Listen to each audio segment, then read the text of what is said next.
You use the term the occupation of Palestine. What did you mean by that?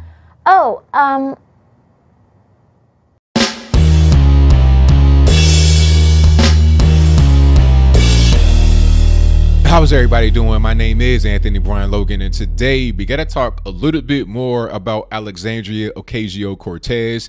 Now, if you don't know who that is, or if you have forgotten, I'll give you a brief rundown before we get to the central point of today's video. Now, she is a young lady in New York who beat out Joe Crowley, the Democrat, 10-term guy, really big wig in the Democratic Party.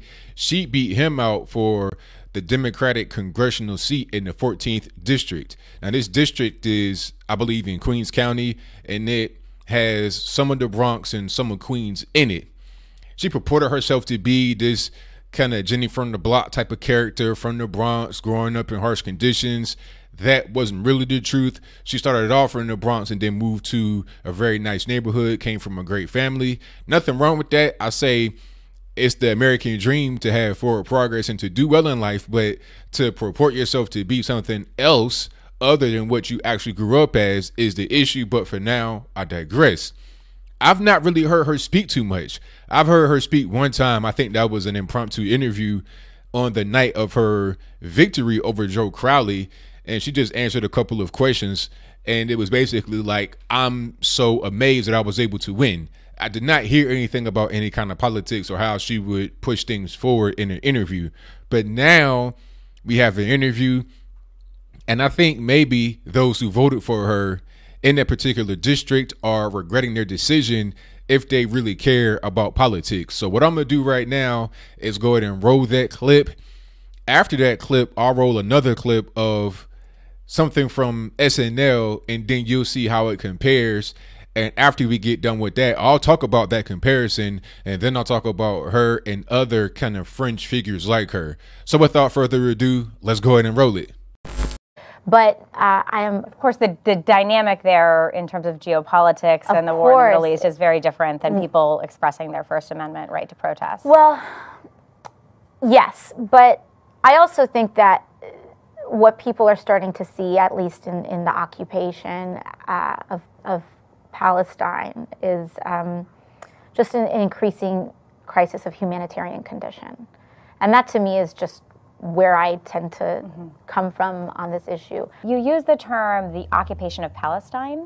What did you mean by that?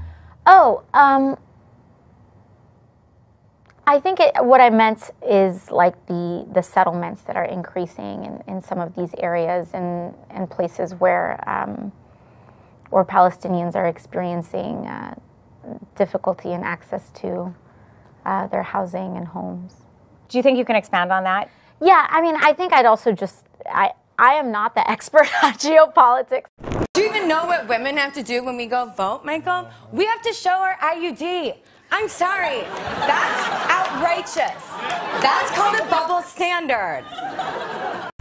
Okay, so that's pretty much it. You see what's going on there. Now, this was really crazy when I heard it. First of all, the characters you see on SNL don't just come out of the clear blue sky most of the time. They're based on real people, and we've seen that right here in real life. She is the girl you wish you hadn't started a conversation with at a party. That is her 100% in real life. And I'm not even trying to clown on her because she's a young lady and she has that kind of voice that is common among many women her age. It's just the content of what she's saying. You can have that same voice, you can be that same age, and actually speak about things that make sense. I mean, the young lady that was interviewing her, she was really poised, on point, and asking very simple and basic questions, not trying to attack her or anything like that. She was just trying to get a little bit more clarity about what's happening. This whole thing not only reminds me of the SNL sketch, it also reminds me of Gary Johnson. What would you do if you were elected about Aleppo? About Aleppo. And what is Aleppo? And you get all these people that are rallying behind Gary. And by the way, I'm not trying to compare Gary to Miss Cortez. Obviously, Gary is more politically astute, but I'm just talking about how these individuals that people put a lot of faith in that are supposed to represent the counterculture or the counter narrative often don't wind up being that way. You know, I don't want to be on the left. I don't want to be on the right. I kind of want to be in the center. I want to be this. I want to be that. You got to find some strong people that are able to push forward your ideas. I mean, Ms. Cortez is not really able to do it. She was asked very simple softball questions about Israel, Palestine, all of that. Okay, you can dislike what's happening in Israel, and you could be, you know, a champion of the Palestinian, so-called Palestinian people all you want, and that's fine, but at least give me a rational argument, and she was not able to do that. I think that people are starting to have buyer's remorse, those that voted for her. Do I think that the Republican running against her, Anthony Pappas, who is a professor who should win? I mean, I don't know a lot about the guy, but I know that he's not as uninformed as she is. I mean, if you're in academia, you have some information. Whether you want to use the information for good or for bad is a different story, but you're not just totally an airhead, somebody who has no idea what's happening in the world. If you are in academia, he should win, but because that district votes Democrat, it may not happen, but who knows, that district may get flipped, and that'd be crazy. In the pursuit of people wanting to have a new fresh face, somebody that looks like them, they ended up sabotaging themselves, and they may actually lose that seat altogether. They might as well have kept Joe Crowley in that seat. Now, I'm not saying it's totally not Joe Crowley's fault. He probably didn't see it coming. I mean, if you're a 10-time incumbent, how would you see it coming? You're thinking, okay, I don't need to show up to debates. I don't need to do anything. I can just go get the vote and that's it. Obviously, that didn't happen. But in him taking the vote lightly, what he did was kind of ruin that position. And that's going to happen a lot, in my humble opinion. These Democrats getting real cocky and they're spending a bunch of money only to get upended by Republicans or only to grow dissent from the community in which they're supposed to represent. I mean, Maxine Waters, in my opinion, is in the same situation. I believe Omar Navarro is going up against her. She may lose that seat. There was some kind of meetup in Inglewood where she represents, even though she lives in a different place in the mansion, but I digress. It was a meetup for her to have the community come out. It was only like a handful of people that were there. I'm not even really sure if the 3 people or whatever in the pictures were not part of her staff. It could have just been her and her staff and nobody else showed up. So if that's going on, do you really have the community backing you?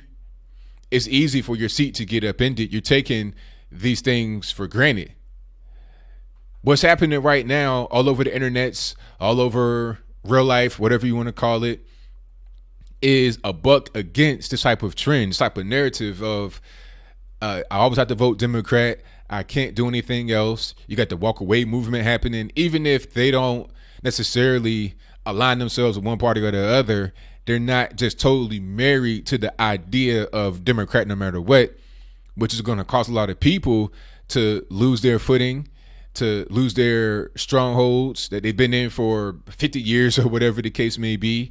And it's going to cause people to come in to fill that void that are not even really capable of doing it as far as people that are on their side. So you wind up having people gravitate towards the more qualified individual, which in many cases may be the person that is on the right. And it's what I hope happens right here in New York for the sake of the 14th district. I don't think you guys want Ms. Cortez in there if she's acting like, you know, a straight clueless individual. So what do you think? Do you think that Alexandria Ocasio-Cortez is a rocket scientist? She's brilliant. Did she have just a bad day? You know, because sometimes you could be in an interview and then you think that you're answering questions right. You may just get stuck on one question. I mean, nobody's an expert in everything. I mean, I could have answered that question right about, you know, the West Bank and Jordan, Palestine, Israel, settlements. I could have answered that question appropriately. It may not have been the answer that people agreed with, but the answer would have been out there. I wouldn't have been fishing like I didn't know what was going on like she was. I mean, if you are a politician, you need to be aware of certain things like this. And it's kind of shocking how many politicians are not aware of these basic things. That's why people keep asking me to run, I guess, because I understand some basic principles. I mean, I'm not at the level of some of the guys like Ben Carson, Rand Paul, Trump, these people that are in office, people that are in government, and have been there for a long time, have a lot of experience. I'm not quite there, but good grief. I mean, come on, you can't even answer something like that. And then you're like, oh, I'm not a geopolitical expert. I mean, come on, you are trying to fill the shoes of Joe Crowley, a 10-term incumbent, one of the highest ranking people in the Democratic Party. You got to be ready to answer some basic questions. And if you're not, you should step off. Don't just say, well, I want to do this and it's a dream, and not really be prepared for what comes as a result of your dream being fulfilled. Be ready at all times, because you might have a situation where somebody sneaks up on you, hits you with a sucker punch, and you can't even defend yourself. You just get knocked straight on out. And the people you represent are going to be left without somebody to represent their best interests. But I'm kind of rambling at this point. I just want to get your take on Cortez, on that brief clip I played, and whatever other comments you have. Please let me know in the comments below. And that's all I got to say for this video. If you like what you heard, please comment, rate, share, and subscribe. Peace.